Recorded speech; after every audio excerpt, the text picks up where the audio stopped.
دەنگێ گەل دەنگێ کوردستانی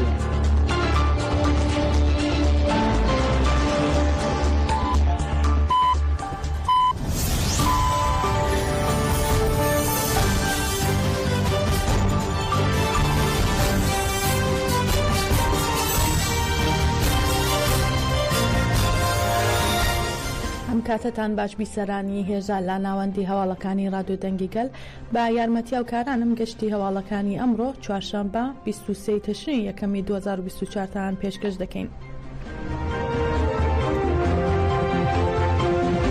شگیری ئازادی لە پێناو ئازادی ڕێبەری گەلی کورد عەبدوڵڵا ئۆجەلان 12 ساڵە لە شاری ستراسبورگی فەڕەنسا بەردەوامە و ئێستا لە هەفتەی 644میندایە. ئەم هەفتەیە گروپێک لە شاری لۆزێرنی سوئیسرا شگیریەکەیان گرتووەتە ئەستۆ و لە سەرناوی گروپەکە فکرەت چۆکتاشان ڕایگەیان بۆ شەرمەزارکردنی گۆشەگیری سەر ڕێبەری گەلی کورد لە لۆزێرنەوە هاتوون و دەشڵێت داوا لە کۆمسیی ئوروپا و CPT کۆمیتەی ڕێگری لە ئاشکەنجەی ئوروپا دەکەین ڕۆڵی خۆیان بگێڕن. هەروەها جەختیشی کردەوە دەوڵەتانی نێونەتەوەی و دەوڵەتی تورک دەیانەوێت لا کەسێتی ڕێبەرایەتیدا گەلی کورد گۆشەگیر بکەن و لە ناو ببن. ئێمە وەک گەلی کورد و دۆستەکانمان دەمانەوێت لا دەوری ڕێبەرایەتی کۆ ببینەوە و لا کەسێتی ڕێبەرایەتی گەلی کورد و هەموو گەلانی بنداس ئازاد بکەین.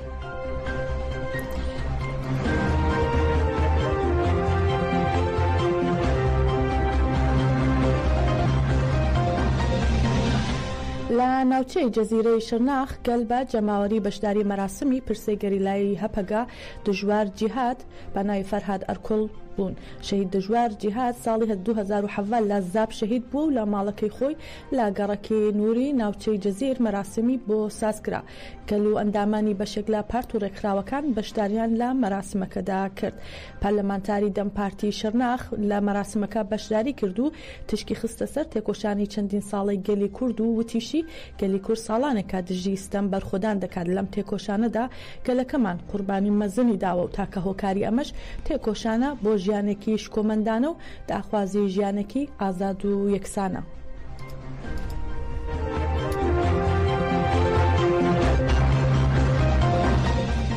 لە پەرلەمانی تورکیا لە کۆبوونەوەی فراکسیۆنی پارتەکەیدا دەوڵات باخچەلی سەرۆکی گشتی پارتی بزوتنەوەی نژادپەرستی مەهەپا وتارێکی بانگەوازی لەسەر ڕێبەری گەلی کورد کرد و بانگەوازیەکەی با شێوازێکی جیاواز دووبارە کردەوە. باخچەلی لە وتارەکەیدا گۆشەگیری لەسەر ڕێبەری گەلی کورد قبول کردووتی با ئۆجەلان بێت لە کۆبوونەوەی دەم پارتی لە پەرلەمان قسە بکات و بڵێت کا کۆتایی با پەکەکە دەهێنێت و ڕێکخستن هەڵدەوەشێتەوە. ئەگەر ئەم کاری کرد ئەوە کاتی ڕادەستکردنەوەی یاسایی لە بەردەم مافی هیوادا دەکرێت. جێی ئاماژەیە ماوەی نزیکەی 43 مانگە هیچ زانیاریەک لە ڕێبەری گەلی کورد بەردەست نییە و دەوڵەتی فاشیستی تورک ڕێگە نادات پارێزەر و بنەماڵەی سەردانی ئیمراڵی بکەن.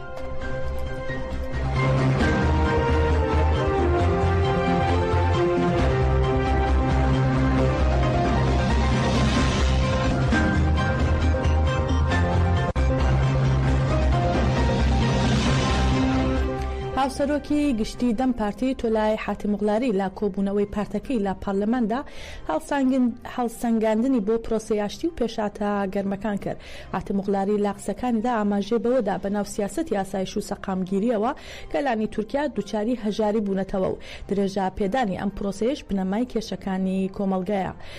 حاتیموغڵاری هەروەها جەختی لەسەر تێکۆشان کرد و تێکۆشان لە پێناو جەسپاندنی ئاشتی لە تورکیا و وتیشی چارەسەری پرسەکانی کورد لە دەستی ئێمەدایە. چارەسەرکردنی پرسەکەش بە مانای بەرقەراربوونی ئاشتیە لە هەرێمەکەدا. چارەسەری پرسی کورد ڕێباز و مخاتەبەکانیشی ڕوونە.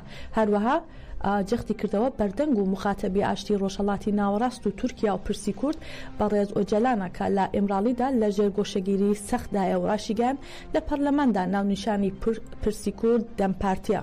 حاتیموغڵاری سەرنجی خستە سەر گۆشەگیری ئیمراڵی و وتیشی سەرۆکی مەهەپا لە لێدوانی فراکسیۆنەکەیدا بۆ لابردنی گۆشەگیری لەسەر بەڕێز ئۆجەلان قسەی کرد و ڕایگشتی ساڵانەکە داوای لابردنی گۆشەگیری دەکات. با دڵنیاییەوە پێویستە گۆشەگیری سەر بەڕێز ئۆجەلان لا ببرێت و لە کۆتاییشدا حاتیموغڵاری ئاماژەی بەوەدا وەک دەم پارتی ئامادەی هەموو کارێکین بۆ بنیاتنانی ئاشتی کۆمەڵایەتی.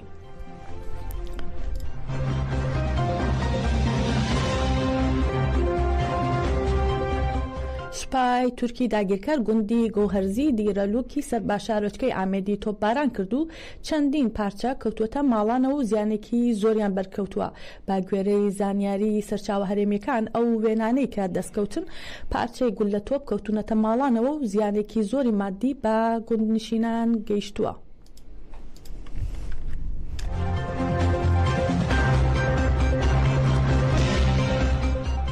بەڕێوەبەرایەتی ئاسایشی سلێمانی ڕایگەیان سەرجەم ئەندامانی مەفرەزەکەی تەرۆریستانی داعش کە دەستیان هەبوو لە شەیدکردنی هەردوو ئاسایشەکەی قەرەداغ و محەممەد ژاڵەیی لە ناو شوان کەوتنە ناو ئۆپەراسیۆنی هێزەکانی بەڕێوەبەرایەتی گشتی ئۆپەراسیۆنەکانی دەستگای ئاسایشی هەرێم و کوژران. جێیاماژەیە 9 مانگی ئابی ئەمساڵ دەستگای ئاسایشی هەرێم لە ڕاگەاندراوێکدا بڵاوی کردەوە لە ناوچەی قەرەداغ دوای ئەوەی مەفرەزەیەکی ئاسایشی قەرەداغ بە مەبەستی پاراستنی ئاسایش و ئارامی ناوچەکە و چاودێریکردنی ناوچەیەکی شوێنەواری لە ئەرکدا بوون. چەند کەسێکی چەکدار بە مەبەستی دەرهێنان و بردننی شوێنەواری لە ناوچە شوێنەواریەکان بوون و ڕوبەڕووی مەفرەزەکەی ئاسایش بوونەتەوە و بوونەتە هۆی شەیدبوونی دوو کارمەندەکەی ئاسایش. هاوکات شەوی دەی ئەم مانگە ئاسایش ڕایگەاند بوو لە کاتی ڕوبەڕوو بوونەوەی هێزەکانی ئاسایش لەگەڵ چەکدارانی داعش لا سنووری شارەدەی شوان لە نێوان گوندەکانی تەپەکۆڕە و عەلی موسا. محەممەد ڕەشید ژاڵەیی کارمەندی بەڕێوەبەرایەتی گشتی ئۆپەراسیۆنەکانی دەستگای ئاسایشی هەرێم شەهید بوو.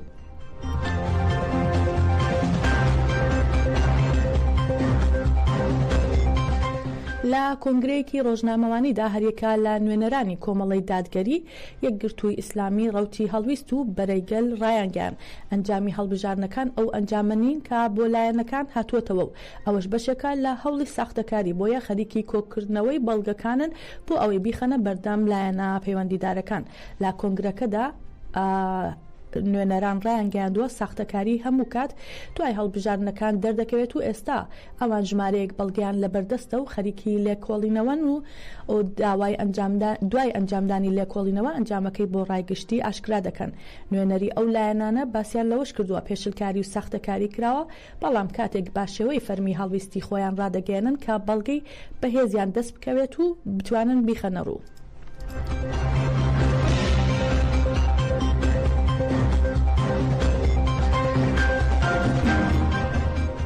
دەستەی گشتی بۆ شوێنەوار و ناوچە کەلەپوریەکان لە کەرکووک بڵاوی کردەوە. شوێنەوارێکی گرنگیان لە کەرکووک دۆزیوەتەوە کە مێژوەکەی بۆ 4000 ساڵ پێش ئێستا دەگەڕێتەوە. دەشڵەن مێژوەکەی بۆ نێوان سەردەمی نوێ و سەردەمی بابلی کۆن 1032 پێشزاین دەگەڕێتەوە. دەستەی گشتی بۆ شوێنەوار و ناوچە کەلەپوریەکان لە کەرکووک لەبارەی دۆزینەوەی شوێنەوارێک ڕاگەیاندراوێکیان بڵاو کردووەتەوە و ئاماژەیان بەوە داوە شوێنەوارەکە لە ناوچەی عەرەب کومبت لە پارێزگای کەرکووکە کامێژوەکەی بۆ نزیکەی 4000 ساڵ پێش ئێستا دەگەڕێتەوە.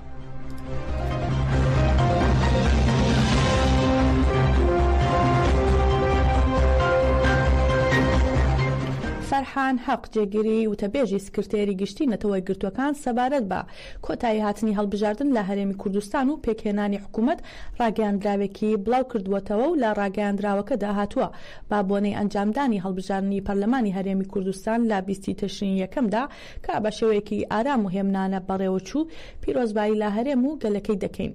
دەستخۆشی لە هەوڵەکانی کۆمسیۆن بۆ ئامادەکاری و بەڕێوەبردننی ئەو هەڵبژاردنە دەکەن کە لەلایەن نێردەی نەتەوەی گرتوەکان بۆ هاوکاری عێراق یونامی پاڵپشتی کرابوو.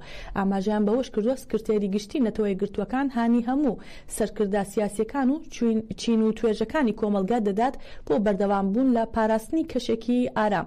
هەروەها داوا لە لایەنە سیاسیەکان دەکەن کە هەر ناکۆکیەکی هەڵبژاردن لە ڕێگەی دامەزراوە یاساییەکانەوە چارەسەر بکەن و پرۆسەی هەڵبژاردن با پێکهێنانی حکوومەتێکی گشتگیر با زووترین کە تەواو بکەن.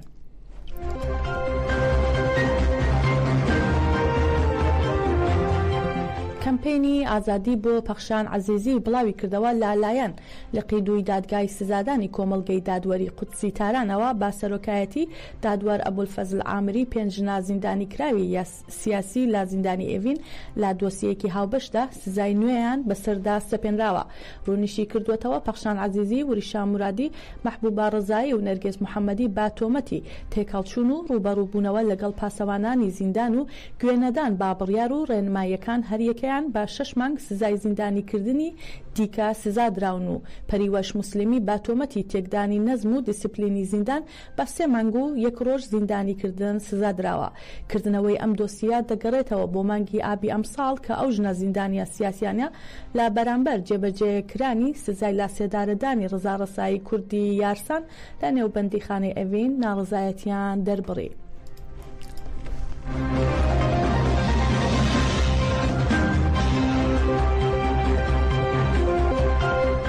مانگرتن لا خواردنی ماوە نادیاری وریشا مرادی چالاکی سیاسی و ئەندامی کۆمەڵگەی ژنانی ئازادی ڕۆژهەڵاتی کوردستان کەژار لا زیندانی ئێڤین چووە ناو 13مین ڕۆژەوە. وریشا مرادی هاوکات لەگەڵ ڕۆژی جیهانی خەبات دژی سزای سێدارە لە ڕۆژی 10 ئۆکتۆبرەوە لە ناڕزایەتی دژی دەرکردن و جێبەجێکردنی حکومی دژە مرۆڤی ئادام دەستی داوەتە مانگرتن لا خواردن.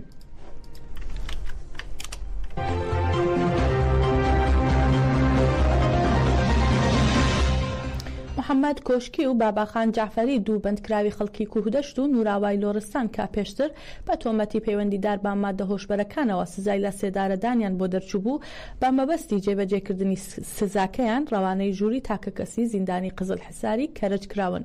با پێی زانیاریەکان باباخان جعفەری و محەممەد کۆشکی نزیکەی 5 ساڵ لەمە پێش بە تۆمەتی پەیوەندیدار بە مادە هۆشبەرەکانەوە دەست بەسەر کرابوون و سزای لا سێدارەدانیان بۆ دەرچوو بوو. بەرپرسانی زیندانی قزل حساری کەرج بە بنەماڵی ئەم دوو بەندکراویان ڕاگەاندووە کە لە چەند ڕۆژی داهاتوودا هەردووکیان لا سێدارە دەدرێن.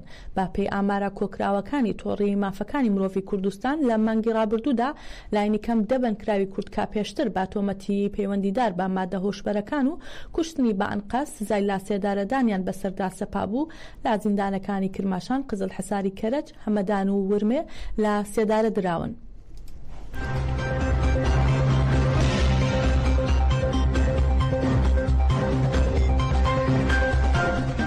با پێی زانیاریەکان حکومەی ئێدامی مهدی چراغی هاوڵاتی خەڵکی قوڕوا کە 7 ساڵ پێش با تۆمەتی کوشتنی بە ئەنقەست با سزای سێدارە مەحکوم کرابوو لە زیندانی ڕژیمی ئێران لە شارە جێبەجێ کراوە و تا ئێستا لەلایەن سەرچاوە فەرمی و ڕاگەاندنەکانی نزیک لا هێزی قەزاییەوە ئەم هەواڵە ڕووماڵ نەکراوە.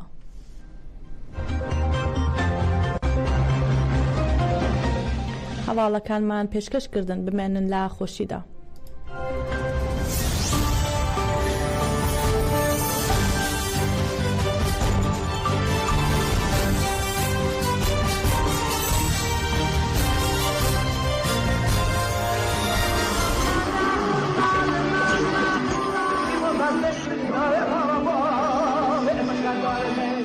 وشنا رادیو دنگه geldi 27 جوت مهده درباسی قوناغی نو دبه